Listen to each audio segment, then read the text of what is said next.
بسم اللہ الرحمن الرحیم الحمد للہ وحدہ والصلاة والسلام علی من لا نبی بعدہ۔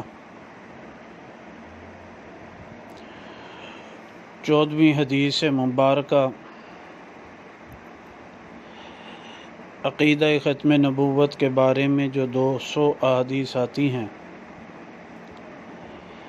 آج صحیح مسلم سے کتاب الحج باب فضل الصلاۃ بمسجد مکہ والمدینہ، حدیث نمبر 2376، جلد نمبر 1، صفحہ نمبر 514 جو ہے۔ اس روایت مبارکہ کے الفاظ ہیں، حضرت ابو ہریرہ رضی اللہ تعالیٰ عنہ سے روایت مبارکہ ہے، یقول فرماتے ہیں، صلاۃ فی مسجد رسول اللہ صلی اللہ علیہ وسلم، نماز پڑھنا رسول اللہ صلی اللہ علیہ وسلم کی مسجد میں افضل ہے، من الف صلاۃ، 1000 نمازوں سے،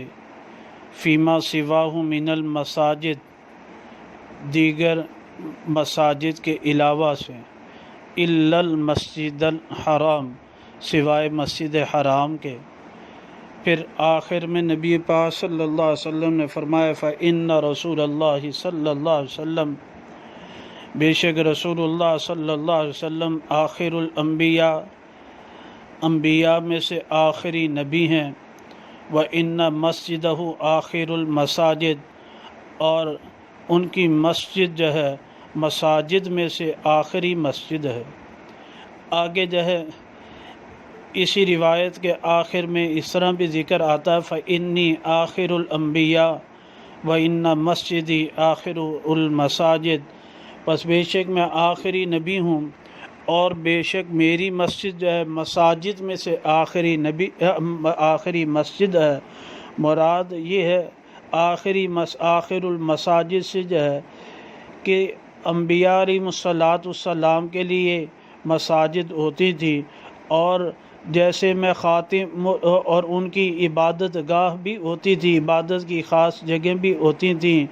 اور میرے بعد یعنی کسی اور نبی کی مسجد نہ ہوگی، کیوں؟ میں جو ہے خاتم الانبیاء ہوں، میری مسجد بھی خاتم مساجد الانبیاء ہے۔ اللہ سبحانہ و تعالی صحیح سمجھ عمل کی توفیق نصیب فرمائے۔